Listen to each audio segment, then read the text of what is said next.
Hello everybody and welcome to Tiger Tales, the place where you'll find stories and fanfictions written and read to you by your host, me, Tai Tiger. Today I bring you a product made by the Three Ranger Bros.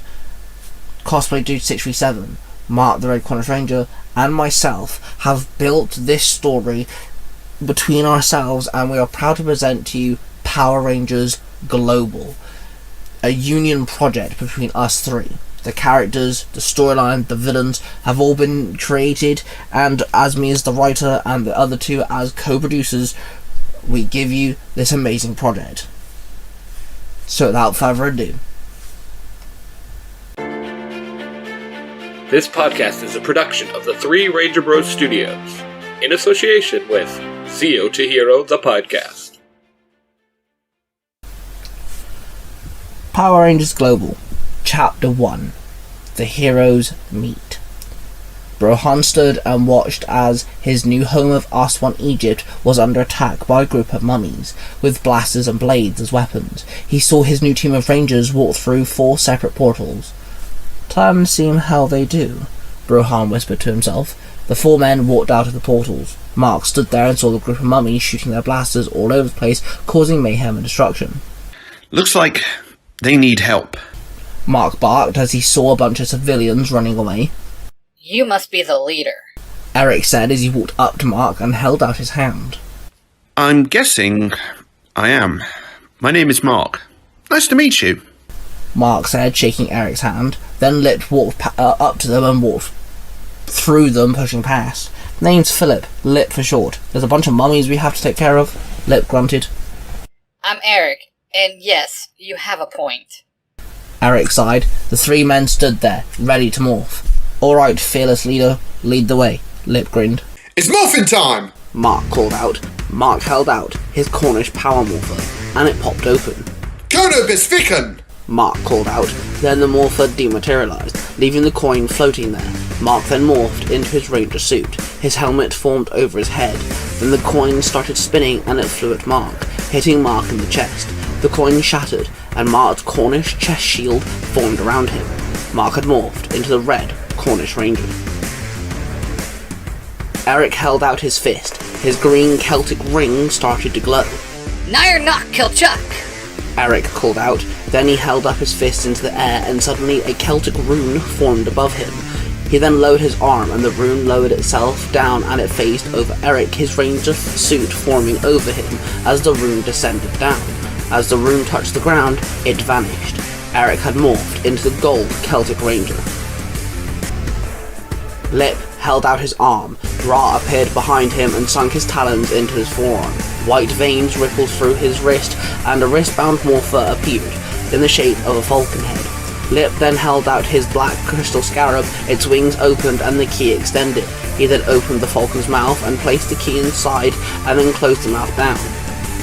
"Capra!" Lip called out. Then the falcon eyes started to glow, and the energy wave pulsed from his morpher, and it wrapped around Lip's entire body, forming into his ranger suit. Ra, the god of the sun, then merged into Lip's body, and his helmet formed around his head.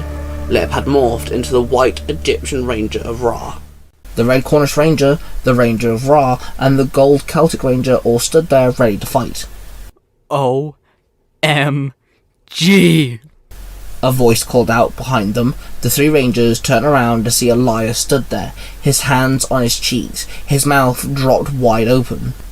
"You're Mark, in the flesh. And I know you. You trained Dante and you helped out Albert."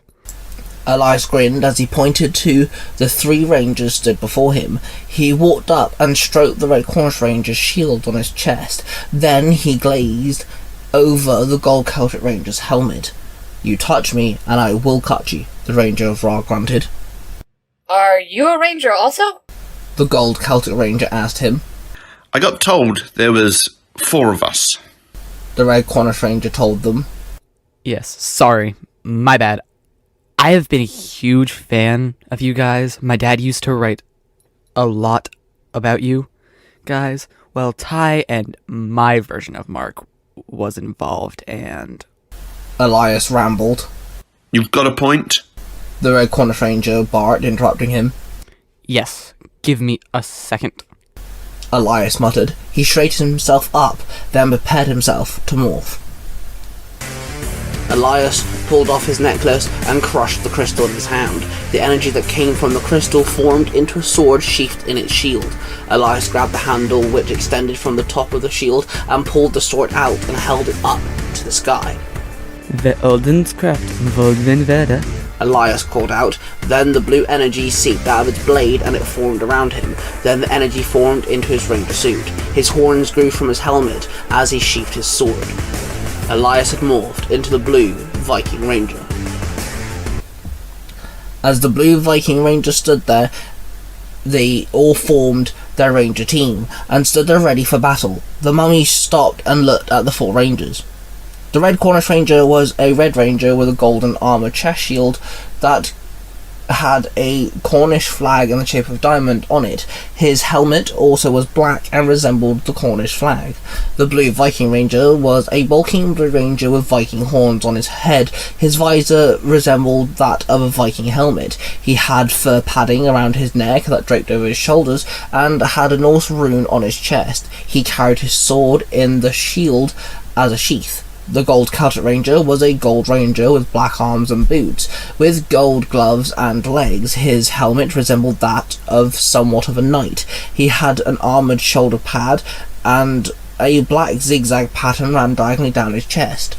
The Ranger of Ra was a white ranger with a bird-shaped helmet that had wings under his arms and claws folded back around his wrist. His chest had the outline of a golden pyramid on it. The 4 rangers dropped into their fighting stances. The mummies ran at the team. The red Cornish Ranger summoned the power lance and started swinging it around in circles, slashing down 2 mummies at once. He then jabbed the lance forward and it struck another mummy. He then stabbed one end into the ground, and then spun around, lifting himself up, running his feet across several mummies, kicking them along the way. He landed and returned the lance. He then summoned the power axe, and slashed down more mummies as he did. He shifted into the axe into blast mode, and started blasting down the group of mummies. The blue Viking Ranger ran into the group, and jumped forward, ramming his shield into one of the mummies, crushing the mummy into the ground. He then stood, he swung his sword and slashed down several more mummies.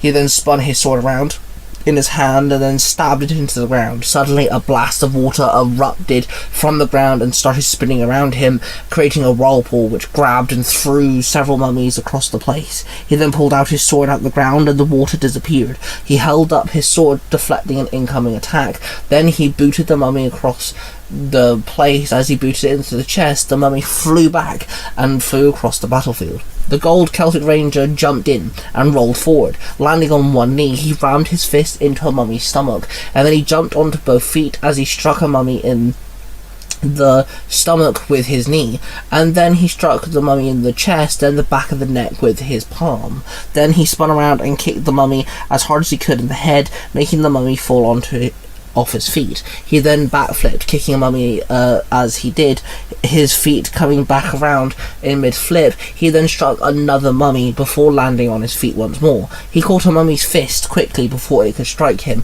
and pulled the mummy in, striking the mummy in the face quickly with multiple punches, before kneeing it in the stomach, then lifted the mummy up and threw the mummy over his head, dropping it on the floor. He then held out his hand, and a javelin appeared in a flash of golden light. He spun it around, smacking several mummies, before he ran up one mummy, kicking it off its chest, launching himself in the air, throwing the javelin as he did, which struck the mummy down. The Ranger of Ra jumped up, and his wings extended, and he took flight. He glided into the group and snagged one of the mummies up in the air and threw it up, double kicking it, sending it flying back. He then flew up into the air and dove back down, and he crashed himself on top of a mummy. He then blocked an incoming blade attack with his forearm. His talons extended from his wrists and attached themselves onto his fingers, forming his talons. He then used his free arm to slash the attacking mummy across the chest, and then jumped up and kicked it in the head. Using his fight ability, he kept afloat and grabbed one mummy and lifted it off its feet. Then with both talons he delivered a flurry of scratches before kicking the mummy into 2 more. He then landed on his feet. One mummy aimed its blaster and shot several blasts at the Ranger of Ra. He crossed his arms, overlapping his wings, making them into a shield, blocking the blast. He then swung his arms out, and metallic blades in the shape of feathers fired from his wings, the feather blades mowing down the mummy. The Rangers made quick work of the mummies, their inner dark, ghostly essence vanishing, leaving the piles of dirty bandages on the floor. The Rangers grouped up and all demorphed. Well, that went surprisingly well. Mark said, rather impressed. I apologize about before. I'm Elias, by the way. Elias said awkwardly. No problem, man. I think we're all kind of new here. Lip sighed. Does anyone else find this a tad weird? Eric asked them. Trust me, I've been exploring the multiverse. It's gonna be weird staying in one place now. Mark replied. Excuse me, exploring the multiverse? Lip asked him. Yes, you all hail from other universes, the voice called out. The four men turned to see the older gentleman in nice brown suit stood before them. My name is Brohan, and I'm here to aid you Rangers on this quest to vanquish the evil in this world, the man explained. You mean Loki? Mark asked. Did he say Loki like the Norse god trickster dude pointy horns guy? Elias asked in shock. Yes, Loki rules over the gods and their kingdom, which is placed within the clouds beyond our reach. He has all gods, deities, and mythical creatures under his alliance. Whether they choose to be there or not is a different matter, Brohan confirmed. I actually have information on that. Lip piped up. I know. Please, come on. Follow me. I have a place that we can use as a base. We can chat a bit more, privately. Brohan gestured. The four men followed Brohan up the set of steps which led into a museum, and Brohan led them into his office, which sat in the ancient library section. You own this place? Elias asked, confused. Yes, this is my museum and ancient library, and we will be using this as a base of operation. There's a basement where you can make yourselves at home. You can train and survey the planet as you will, Brohan explained. Can we get to Loki now? Mark asked harshly. Yeah, I think this is where I need to step in, Lip stated. Everyone turned to Lip. Lip, right? What you got? Eric asked him. Lip sighed, then suddenly two bursts of light emanated from him, and suddenly 2 9-feet tall beings stood there. They were incorporeal, one white and gold, lanky and had the head of a falcon. The other was bulky and black and gold, with the head of a jackal. I give you Ra and Anubis, the 2 missing gods of this universe. Lip sighed. Ra, Anubis. It's been too long. You left your prison cells. I'm glad you found your way home, Brohan cheered. What the heck is that? Eric barked in shock. Ain't gods evil here? Mark asked, confused. That is a part of your mission. All things god level to mystical creature level is under brainwash or they follow Loki. Some of them are not evil per se. Most are, though. By defeating their armies, you weaken the gods and the creatures. By doing that, you can beat them in battle, and use your power, your light, your driving force that made you accept this mission. And as a team, you can vanquish Loki's grasp on their mind. Then the gods can start healing the world, and make do to what they want. Philip here is an example of how the morphing grid works here. God and deities can gift it to humans if they so please. They can make avatars, aka Power Rangers, to those higher beings, but they forgot how to, Brohan explained. Makes sense, that's why you were the Ranger of Ra. Eric stated. Lip just nodded in response. So, we break down Loki's army, and then what? What about Nephis? Mark asked. Eric looked at Mark, who stood all stern and stiff, like he wasn't backing down, and he wasn't going to stop till Loki was done for. How about we take this one step at a time? Eric suggested. Who's Nephis? Lip asked. Royal Blue Ranger. Mark's nemesis. Elias explained. Everyone kind of looked at Elias, who sat there with a big nerdy grin on his face. Then suddenly, there was a big bang outside of the office. Everyone turned to the door. Damn it! A young girl voice snapped from behind the door. Himiko, is that you? Brohan called out as he walked past the Rangers and over to the door. He opened it, and Himiko was knelt picking up several books that she had just knocked off the counter. Himiko, what are you doing here? Brohan asked. I came in early to prepare for my shift. Himiko explained. She stood up and placed the books down, then sorted out her glasses. Everyone walked up to Brohan and Himiko. All looked very awkward at Brohan's assistant. Well, I guess I should introduce myself. I'm Himiko. Nice to meet you. Rangers? Himiko said awkwardly. The four rangers looked at each other. Shocked and confused filled the room. Then they looked back at Brohan and Himiko. Himiko stood there with a small smile.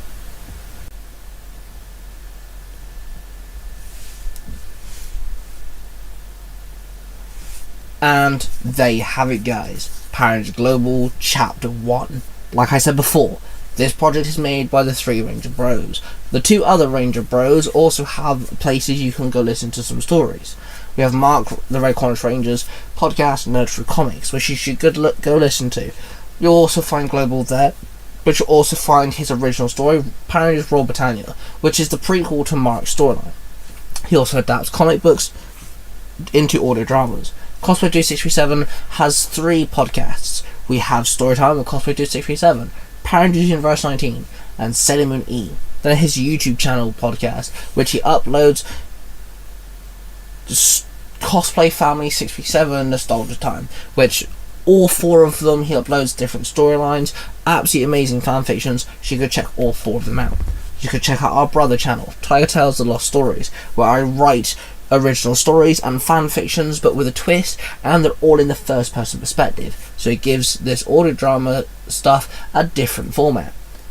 Don't forget to like the video, subscribe, check out everybody and our association Zero to Hero, the podcast where Bulk and Skull of the Bulk and Skull podcasting, Buddy and Jim are always talking about 19th nostalgia all the way through to Power Rangers and everything in between.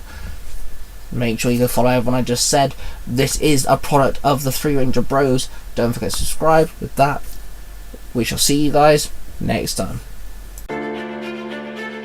This podcast is a production of the 3 Ranger Bros Studios, in association with Zero to Hero, the podcast.